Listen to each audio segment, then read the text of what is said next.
no entendían lo que quería decir con esto y no se atrevían a preguntárselo. Amén. Hasta ahí vamos a dejar la lectura. Pueden tomar sus asientos, por favor.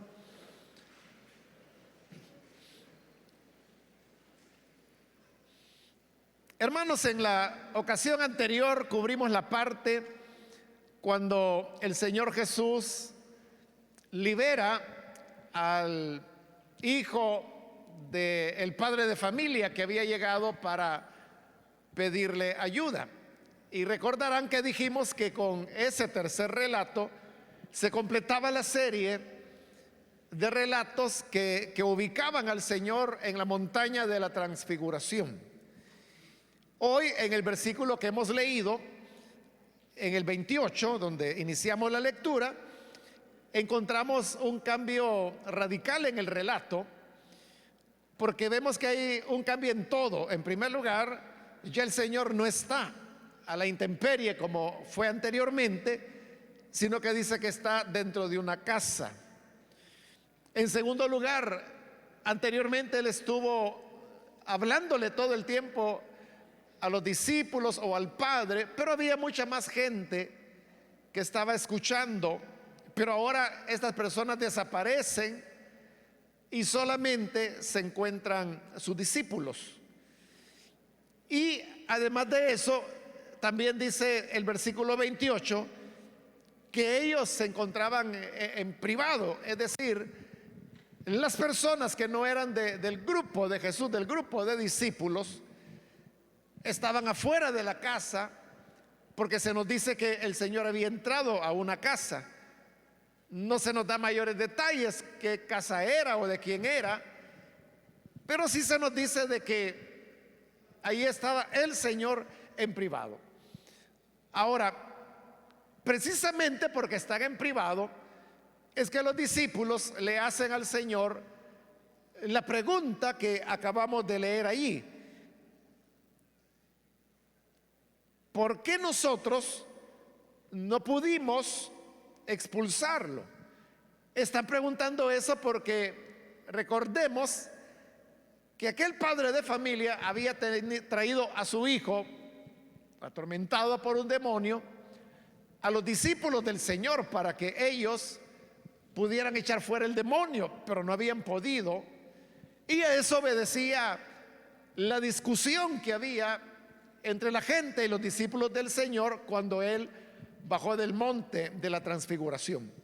Ahora, eso que había ocurrido, hermanos, era sin duda un fracaso de los discípulos. Y el Señor así lo hizo ver cuando Él dijo esas palabras de queja: generación incrédula, ¿hasta cuándo he de estar con ustedes? ¿Hasta cuándo debo soportarles? Eran palabras dirigidas a sus discípulos, lo cual manifestaba que en el Señor había una inconformidad, estaba molesto por el fracaso que los discípulos habían tenido. Ahora, evidentemente, hermanos, que era así. Ellos habían fallado, no habían podido echar fuera el demonio. Ellos lo están reconociendo. Y por eso es que le están preguntando por qué no pudimos. Pero al decir no pudimos, es el reconocimiento de una impotencia, de una incapacidad. Y por lo tanto, como le decía, de un fracaso. Pero note cómo ellos fueron de cuidadosos para manejar la situación. Porque, digámoslo así, como discípulos, habían fallado. Habían fallado al Señor, habían fallado a la fe, le habían fallado al hombre que había venido pidiendo ayuda y no se la habían podido dar. Pero precisamente porque era un fallo de ellos como discípulos, este fue un tema que no lo discutieron o no preguntaron ellos públicamente, sino que hasta que se dan las condiciones. Y son esas condiciones que le estaba mencionando que cambian totalmente en este versículo, porque la multitud ya no está, están en una casa, ya no están afuera y están solo los discípulos, están en privado. Entonces, como están en privado, hoy es el momento de hablar de aquellas cosas en las cuales ellos han fallado como discípulos. Entonces note, ahí hay un elemento, hermanos, una enseñanza importante. Y la enseñanza que el pasaje nos deja es que cuando se trata de fallos, de errores, pueden ser hasta pecados que las personas cometen, estas deben ser tratadas en el lugar adecuado, en el momento correcto y con las personas correctas. Todos estos tres elementos se dan en este relato porque dice de que el momento adecuado era ahora que ya la gente no está, la multitud no está. En segundo lugar, el lugar adecuado es en privado, en una casa. Y a la persona adecuada es al Señor. Entonces significa que cuando hay, hermanos, faltas en el pueblo de Dios, en la iglesia, porque recuerde que somos una iglesia, es cierto, somos iglesia del Señor, pero es una iglesia formada por seres humanos. Y los seres humanos que formamos la iglesia todavía no hemos sido glorificados, lo cual significa que estamos expuestos a cometer errores, a equivocarnos, a no lograr hacer ciertas cosas que deberíamos hacer, como era el caso de los discípulos. Podría ser de que en esa imperfección humana que nos acompaña por el hecho de ser humanos, pudiera ser que le falláramos al Señor, que le falláramos a su palabra, que le falláramos a las personas necesitadas que vienen buscando ayuda, como el padre del muchacho enfermo, y que no se la hayamos podido dar. Ahora, todas estas cosas, hermanos, son reales, ocurren. Lastimosamente, ocurren. Pero que ocurran en sí, hermanos, no es un problema. La cuestión es cómo se trata de resolver esos problemas. Y ahí es donde el pasaje nos da una gran lección, porque nos deja ver que hay que tratar las cosas de manera adecuada. Hay gente, hermanos, que es malcriada, de poca educación, y que se basan en el hecho de que dicen, es que mire, yo lo que hablo es la verdad, y si le cae mal a alguien, pues por la verdad murió Cristo. Y bajo esa excusa de que están hablando la verdad, eso solo es una excusa, porque las cosas pueden ser verdaderas. Algunos de estos, como le digo, malcriados o maleducados, si hubieran estado allí, le hubieran dicho quizás a los discípulos, bueno, ¿y ustedes qué no son los que dicen que el Señor está con ustedes, que Dios los ha visitado y no pueden echar fuera un demonio de un muchacho? No. Ineptos, haraganes, inútiles, carnales. Y ahí depende pues del grado de mala educación de la persona, las cosas que pudiera añadir. Es cierto que habían fracasado, pero no era en público como había que ventilar las cosas. Claro, como le digo, el de malas costumbres, el mal educado. Pero ¿qué tiene de malo que lo sepa la gente? Si es la verdad lo que estoy diciendo. O sea, la verdad que estás poniendo en evidencia es que eres un mal educado. Porque la ética, el tratar las cosas correctamente, es lo que nos enseña que a la iglesia hay que protegerla, a nuestros hermanos hay que protegerlos. Es el orden que Jesús dio allá en Mateo 18. Si ves a un hermano que cometió un pecado, dice el Señor, paso número uno, debes ir y hablar con él. Ese es el paso uno. No se trata de ir a contar a los demás y decirle, hermano, yo vi al hermano fulano o a la hermana fulana haciendo esto en tal lugar. No. Las cosas hay que, como dice el dicho, ¿verdad? La ropa sucia hay que lavarla en casa. Entonces usted tiene que ir y hablar con la persona. Si la persona dice, hermano, gracias por haber venido y por haberme dicho esas palabras, tiene razón, me arrepiento, ore por mí ya que está aquí, ore por mí porque quiero reconciliarme con el Señor. Hasta ahí llegó. Y no es necesario que nadie más se entere de lo que ocurrió. Pero si la persona se niega a reconocer, entonces dice, ve y toma a uno o a dos testigos contigo. Entonces, ahora va con una o dos personas, no es público todavía. Todavía se está manejando privadamente. Entonces van uno o dos testigos acompañando, les presenta el caso y lo invitan otra vez a la persona al arrepentimiento. Si se arrepiente, qué bueno, dice el Señor, porque ganaste a tu hermano. Ahora, si no se arrepiente, paso número 3, debes ir y comunicarlo a la iglesia. Ahí se refiere a las autoridades de la iglesia. Entonces usted va y tiene los testigos que le acompañaron y le dice al pastor, o puede ser un anciano, hemos ido donde está hermano porque yo vi que cometió esta falta. Primero le redarguí yo personalmente, no quiso oír, llevé estos testigos, lo hicimos entre los tres, invitarlo al arrepentimiento, no quiso, así que ahora se lo estamos pidiendo a ustedes. Entonces van las autoridades, ahora es el pastor, ahora es los ancianos quienes van para hablar con el que ha cometido la ofensa, todavía en privado. Entonces vienen, lo redarguyen y si ahí se arrepiente, qué bueno, dice el Señor, porque has ganado a tu hermano. Pero si no se arrepiente, ahí viene ya el quinto paso. Y este sí es el último. Y hasta ahí es donde el Señor dice que si no se arrepiente, entonces dilo a todos. Ahí sí es en público. Y ténganlo como pecador y ya no más como un hermano de la iglesia.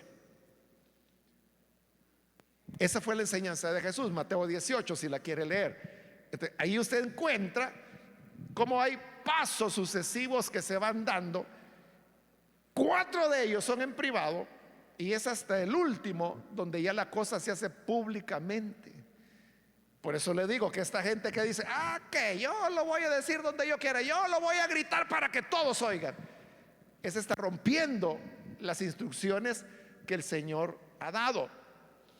Entonces, esto de que los discípulos hayan esperado a estar en privado, no era que ellos estuvieran escondiendo lo que había pasado.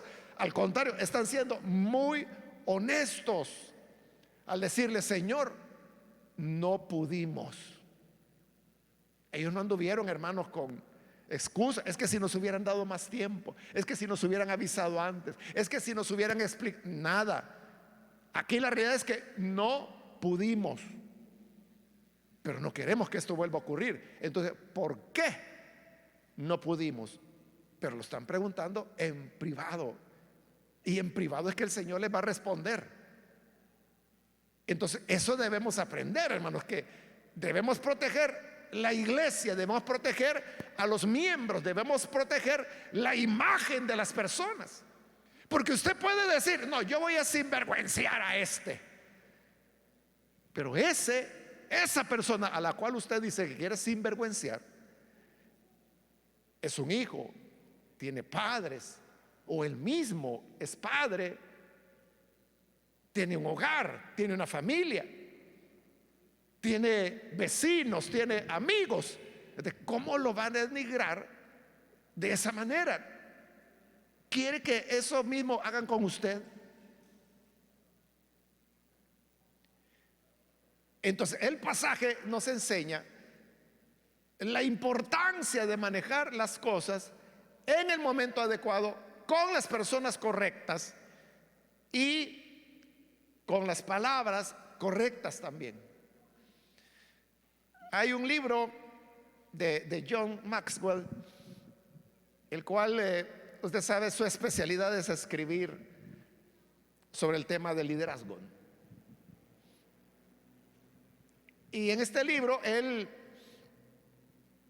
escribe lo que él llama las 10 reglas de ética, le llama él.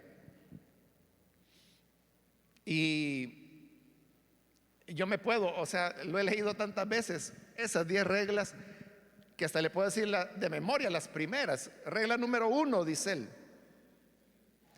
si usted tiene un problema conmigo, venga y háblelo conmigo en privado. Regla número 2: si yo tengo un problema con usted, yo iré y lo platicaré con usted en privado. Regla número 3: si otra persona tiene un problema conmigo y va a usted, dígale que venga a hablar conmigo en privado y yo haré lo mismo por usted. Y así, si no estoy mal, hermanos, porque eso lo leí hace años, creo que el libro donde se encuentra esto de las 10 reglas de ética, creo que así se llama precisamente, Ética.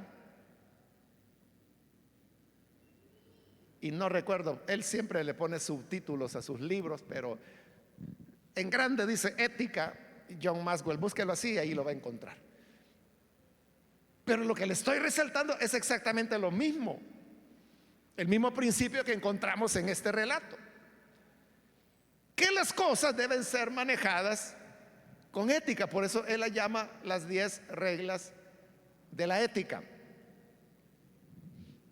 Bueno, terminamos ese punto y hoy vamos a la pregunta, porque le están preguntando por qué no pudimos echarlo fuera. Están hablando en privado. Viene Jesús y les dice, le responde en el versículo 29: esta clase de demonios solo puede ser expulsada a fuerza de oración. Entonces, cuando Jesús dijo esta clase de demonios, significa de que hay diversas categorías de demonios. No todos los demonios son iguales. Todos son demonios, obviamente, ¿verdad? Y todos son malos y todos son perversos. Pero cuando el Señor habló de esta clase, se estaba refiriendo a que era como un tipo de demonio mucho más renuente a ser expulsado. ¿Por qué razón? No lo sabemos, ¿verdad? Quizás pues así como de persona a persona hay diferencias, parece que de demonio a demonio también, y que estos eran una clase de demonios renuentes. Entonces hay demonios, hermanos, que, digámoslo así, ¿verdad? Hablando muy relativamente, ¿verdad? Hay demonios, digamos, que son fáciles de echar fuera. Otros no. Otros son mucho más complicados. Y esta era una clase de demonio de esos que no es fácil de echarlo fuera. Pero el Señor dijo que aún esta clase de demonios puede ser echada fuera, pero había una cosa importante, y es cuando les dice que solo puede ser expulsado a fuerza de oración. Es decir, que la oración es, hermanos, el elemento que garantiza poder expulsar a cualquier demonio de la categoría que sea. Pero hay que entender eso, hermanos. No está hablando de que haya algo así como una tarifa, digamos, o una tabla donde diga, bueno, demonios nivel 1 con 1 hora de oración diaria lo echa fuera. Demonios nivel 2 tiene que orar 2 horas diarias para echarlo fuera.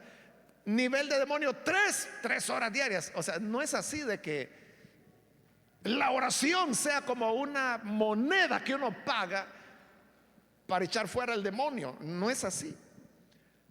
Porque cuando el Señor habla de oración, no se está refiriendo, hermanos, como normalmente nosotros lo entendemos, ¿verdad? Que es una cuestión de acumular tiempo en oración, horas de oración. Y entonces si yo oro 5 horas diarias, estoy más capacitado para echar fuera demonios que si solo orara una. No es así. Porque la oración no es una moneda de intercambio. Recuerde que todo es por la gracia del Señor. Lo que Jesús está diciendo es por la fuerza de la oración. Y la fuerza de la oración no está en la longitud, en el tiempo. ¿Qué tan larga es la oración? Esa no es la fuerza de la oración. La fuerza de la oración es qué tanto nosotros podemos depender de Dios, en este caso para echar fuera un demonio. Es decir, que una persona que es capaz de colocar su confianza en el Señor, la fuerza de esa confianza en el Señor le permitiría echar fuera a esos demonios ya, aunque sea una oración de 5 minutos que haga. Pero en el caso de aquellos que no tienen una completa confianza en el Señor, entonces la fuerza de la oración de ellos es débil, aunque pasen orando 12 horas diarias si quieren. Entonces no depende del tiempo, sino que depende de la dependencia que la persona tenga en el Señor, de la fe, de la confianza que deposita en el Señor. Cuando hablo de fe, hermanos, a veces me da temor porque igual, ¿verdad? Entendemos que la fe es como un mérito humano, como algo que cuesta obtenerlo o sostenerlo.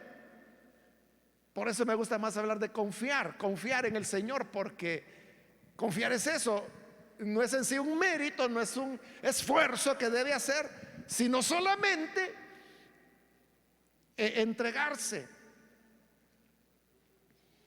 Hace años, hermanos, que le digo, 40 años atrás, algo así, yo conocí un hermano que él era médico y sucede de que por razones que yo desconozco, a él le dispararon. Estoy hablando de hace 40 años, ¿verdad? O sea, ni la guerra había comenzado en el país. Entonces, no sé, nunca le pregunté, pero porque no era eso lo que él me estaba, el testimonio que él me quería dar. Entonces, la cuestión es que le dieron varios tiros, pero quedó vivo. Pero él era médico, era un médico cirujano muy bueno. Entonces, llegaron la Cruz Roja, que era la única que había. O sea, antes la Cruz Roja, perdón, la Cruz Verde, Cruz Azul y todas las cruces que hay ahora, o camilleros y tantas cosas que hay ahora, no había, solo había una, que era la Cruz Roja. Bueno, entonces llega la ambulancia y lo recoge a él. Y cuando lo recogen, como él era un muy buen médico cirujano, él era el que les estaba diciendo a los socorristas lo que tenían que hacer. Y le decía, mire, póngame así, póngame del lado izquierdo. Es que el tiro lo tengo en el área no sé qué, entonces póngame de esa manera, porque si no me voy a ahogar en sangre, le decía. Y los camilleros venían, los de la Cruz Roja, y lo ponían de lado. Y él lograba sobrevivir y respirar. Le decía, mire, inyécteme 3 gramos de no sé qué o tantos centímetros de tal solución. Entonces, él les estaba diciendo, y los socorristas iban haciendo todo lo que él les decía, porque él sabía lo que estaba haciendo. Y él se mantenía, hermano, en conciencia, porque sabía que de eso dependía su vida. Llegaron al hospital, ahí lo colocaron a él dentro de una camilla y lo llevaron dentro del hospital a emergencias. Y él todavía continuaba haciendo, claro, al llegar al hospital todos lo reconocieron que era el doctor, ¿verdad? Pero él les continuó dando órdenes, mire, haga tal cosa, póngame esto, deme vuelta de esta manera, aspíreme tal cosa. Él les estaba dando todas las instrucciones. Y entonces todos los enfermeros corrían haciendo lo que él les estaba diciendo, hasta que finalmente llamaron al médico que él pidió, porque él pidió un amigo que él sabía que era muy bueno y que le iba a salvar la vida. Entonces él a saber dónde estaba. La cosa es que se tardó unos minutos, pero llegó. Y cuando llegó, y hoy hermano que me estaba contando el testimonio, él me dice, cuando yo lo vi, me dice, que llegó mi amigo, ahí supe, me dice, que yo estaba en buenas manos. Entonces me sentí tan tranquilo que me desmayé, me dice. Y cuando despertó ya lo habían operado y todo, y estaba con vida. Pero ¿por qué se desmayó? O sea, porque él no confiaba. Él no confiaba en los voluntarios de la Cruz Roja, él no confiaba en los enfermeros, en los paramédicos que salieron a ayudarlo cuando llegó a emergencia, porque esto decía, él quería asegurarse sobrevivir, pero cuando ya vio al amigo en el que él confiaba, no, ya vino me salvé, se desmayó. O sea, toda su fuerza que había estado guardando hasta ese momento, ahí la perdió. Eso es confianza. Es eso por eso le digo, no es un mérito, no es un esfuerzo. Y por eso le conté esa historia, porque me acordé. Para él, la confianza que tenía en ese médico que él pidió que él lo atendiera, le hizo desmayarse, descansar, dormirse. Entonces, note, confianza no es un gran esfuerzo que yo estoy haciendo para creer en el Señor, para confiar en Él. Él hizo ese gran esfuerzo de mantenerse consciente y despierto porque no confiaba. Probablemente lo hubieran salvado, probablemente no, pero él no confiaba. Él solo confiaba en su amigo, al cual pidió que lo atendiera, y lo salvó. Entonces, confiar en el Señor es eso, simplemente: Señor, no soy yo, eres tú quien lo va a hacer. Entonces, si usted de la mentalidad es que, mire, para echar fuera estos demonios hay que venir bien vigilado, bien ayunado, bien orado, entonces, ¿de quién es el mérito de echar fuera el demonio? Usted está queriendo ganárselo, y eso no le da fuerza a su oración. Jesús dijo: este demonio no sale sino a fuerza de oración. Pero repito, la fuerza de la oración es la confianza en el Señor.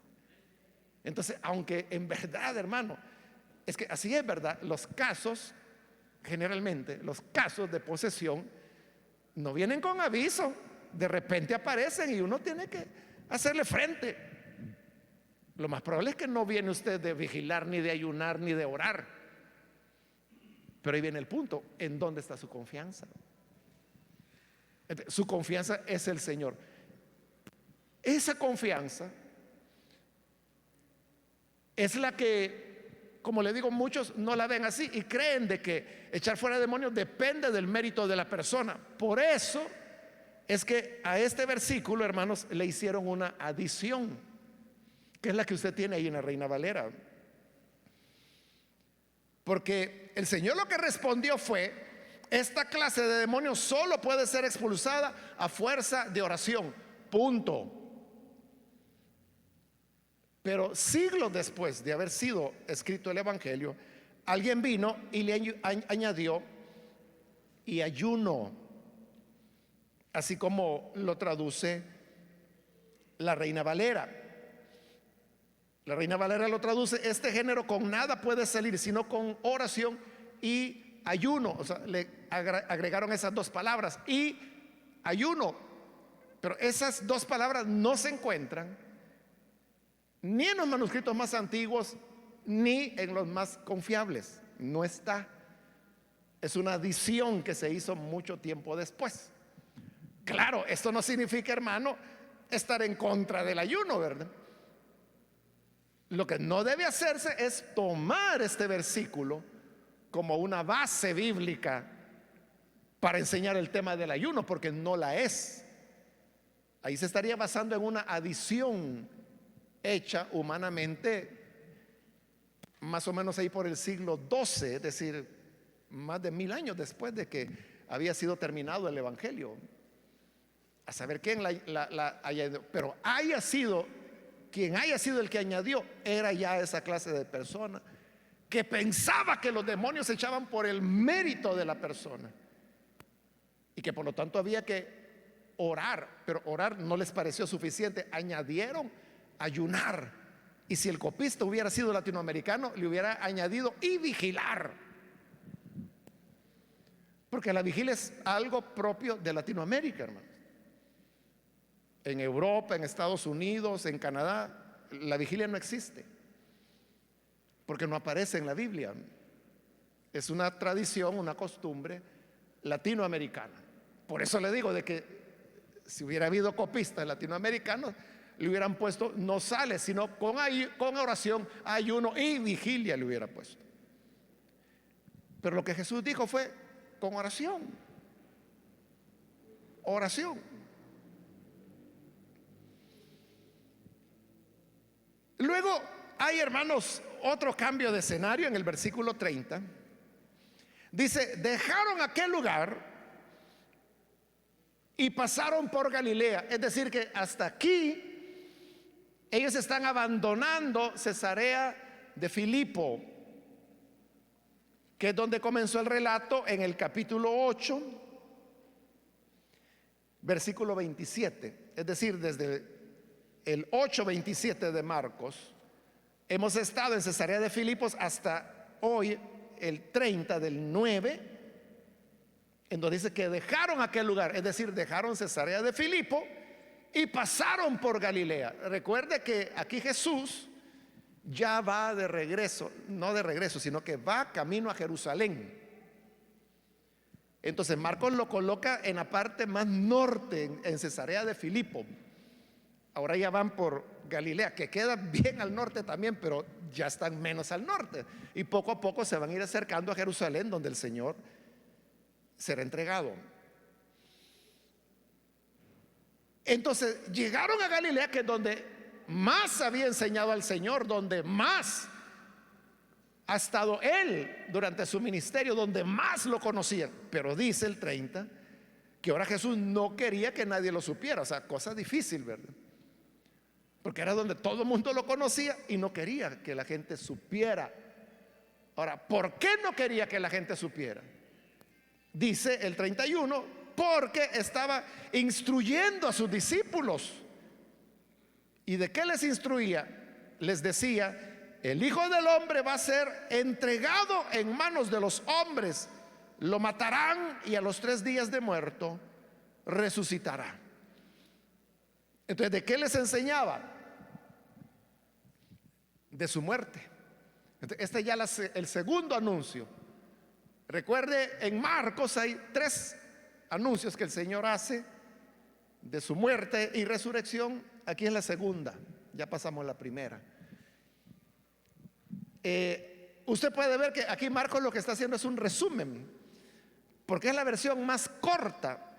En las otras 2, en la primera y en la tercera mención o anuncio de su muerte, el Señor se extiende más en detalles, pero aquí es un resumen muy compacto. El Hijo del Hombre va a ser entregado en manos de los hombres, lo matarán y a los 3 días de muerto resucitará. O sea, muy resumido. Pero dice que acerca de eso les estaba instruyendo.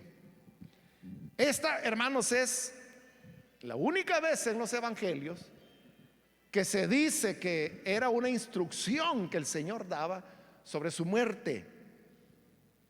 Es decir, era una enseñanza que el Señor estaba dando a sus discípulos sobre su muerte. Y dice el versículo 32 que ellos, los discípulos, no entendían lo que quería decir con esto y no se atrevían a preguntárselo. O sea, esto sucede en los 3 anuncios, ¿verdad? Que no le entienden. Pero aquí dice que no se atrevían a preguntarle. Pero no se atrevían, no, hermanos, porque le tuvieran pena al Señor. No, no era así. No se atrevían porque no querían que el Señor les confirmara lo que ellos sospechaban. No se atrevían a preguntarle porque no querían oír la respuesta. Porque si ellos preguntaban, Señor, ¿y qué quieres decir con eso de que será muerto? Entonces, ¿qué les hubiera dicho el Señor? Bueno, ustedes entienden qué significa muerto. ¿Han visto un muerto alguna vez? Y a lo mejor, lo más seguro es que va a decir, sí, ¿verdad? A eso me refiero, está muerto. Entonces, ser muerto significa ser eso que ustedes han visto ya. Pero eso es lo que no querían oír ellos, sino que querían quizás entenderlo de otra manera. ¿De qué manera? Tenían que inventarla, ¿verdad? O eso de que al tercer día resucitará. O sea, ¿y qué quiere decir con eso de resucitar? O sea, otra vez, ¿verdad? Bueno, en esa época, hermanos, las personas no tenían acceso a ya habían diccionarios, pero no había acceso a ellos, ¿verdad? Pero hoy se nos puede decir, mire, busque en un diccionario qué significa resucitar. Pues a eso me estoy refiriendo. A veces, hermanos, hay personas que me hacen preguntas así. Yo no les entiendo realmente lo que me están preguntando. ¿Qué le digo? Ponen un versículo cualquiera, ¿verdad? Donde dice, por ejemplo, de tal manera amó Dios al mundo que ha dado a su Hijo unigénito. Y me dicen, hermano, ¿qué significa esto? Y le digo, ¿cómo? ¿Qué significa? ¿Cuál es su pregunta? Le digo, eso yo quiero saber qué quiere decir cuando dice, porque de tal manera amó Dios al mundo que ha dado a su Hijo. Entonces, yo no lo entiendo, no sé si usted entiende qué es lo que están preguntando o qué es lo que no entienden. Me dice, yo quiero entender el significado de eso. Entonces, como no entiendo, entonces yo le digo, ¿usted entiende lo que significa Dios? Sí, me dice, yo sé que es Dios. Ah, vaya. ¿Usted entiende qué significa entregar? Es decir, le voy preguntando por cada palabra del versículo que me han preguntado para ver qué es lo que no entienden. Y cuando se dan cuenta que les estoy preguntando cada palabra del versículo que ellos han citado, no, me dice, si yo entiendo lo que la frase dice. Y entonces, ¿por qué me está diciendo que no entiende? O sea, si él mismo está diciendo que entiende, y entonces me dice, es que quizás me dice, no me estoy expresando bien. Y muchas veces así es, ¿verdad, hermanos? Que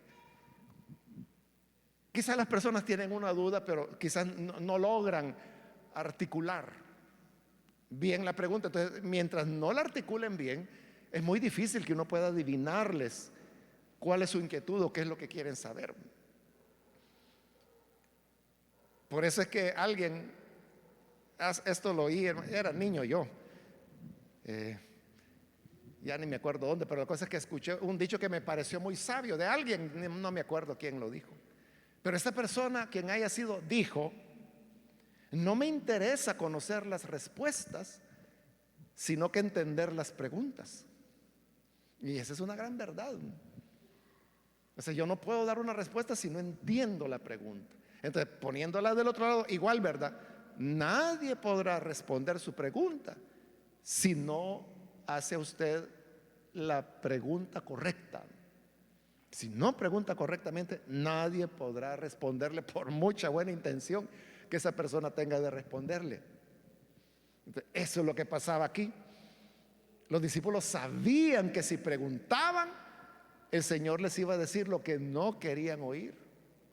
Entonces, como no querían oírlo, tenían miedo de preguntarle. Y no le preguntaron. Y vendrá el tercer anuncio más adelante y de nuevo no lo van a entender. Pero cada vez que los discípulos no entendían el mensaje de que Él habría de morir, el Señor lo que hacía es que les daba una enseñanza en las tres ocasiones acerca del seguimiento de Jesús, o sea, del discipulado.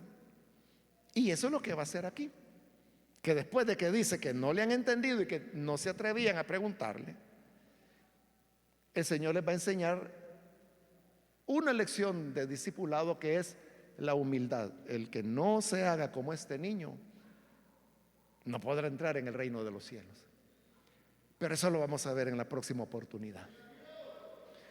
Vamos a cerrar nuestros ojos, hermanos, y antes de orar yo quiero hacer una invitación para las personas que todavía no han recibido al Señor Jesús como Salvador. Pero si usted ha oído hoy la palabra y se ha dado cuenta de cómo el Evangelio nos habla de ser respetuosos, de ser protectores de la obra de Dios, de la iglesia, de los hermanos, de las hermanas, y que no es que las cosas no se puedan hablar, pero hay que hablarlas con las personas que corresponde, en el lugar que corresponde, en el tiempo que corresponde, y con las palabras adecuadas. Porque si no es así, se causa más daño que el que la misma falta provocó. Esto es una enseñanza del Evangelio que nos muestra la manera cómo debemos nosotros conducirnos en nuestras relaciones con todas las personas. Y el otro elemento, que es la confianza en el Señor. Depositar totalmente la confianza, porque eso es lo que le da la fuerza a la oración, que echa fuera toda clase de demonio. Entonces, si usted quiere recibir a Jesús para comenzar a caminar en la búsqueda de estas metas, entonces yo le pido que allí donde usted se encuentra se ponga en pie o levante su mano en señal de que desea recibir a Jesús, y con gusto vamos a orar por usted. ¿Hay alguna persona que recibe a Jesús? Levante su mano. Hágalo en este momento para que podamos orar por usted. ¿Hay alguna persona que lo hace? O si hay algún hermano que se ha alejado del Señor, yo le invito a que se reconcilie y que así pueda recuperar lo que se perdió en el camino. ¿Quiere reconciliarse? Levante su mano, pero hágalo en este momento, porque debo orar ya. Pero si hay alguna persona, puede en este momento levantar su mano y recibir al Señor Jesús. Hermanos, que el Señor nos ayude para que estas enseñanzas que hoy hemos escuchado las guardemos en nuestro corazón, y que podamos actuar con toda ética y con toda confianza en el Señor, y así Él no nos fallará. Señor, te damos las gracias por la palabra que hemos escuchado, y porque ella es la que nos enseña la manera correcta, la manera propia en que debemos conducirnos con los demás. Bendice, Padre, a tu iglesia y ayúdanos para que en nuestra vida podamos actuar de acuerdo a tus instrucciones y hacerlo como los discípulos lo hicieron, dejando para lo privado lo que corresponde a lo privado y depositando nuestra fe, nuestra confianza total en ti, para así hacer tu obra y que no seamos más incrédulos.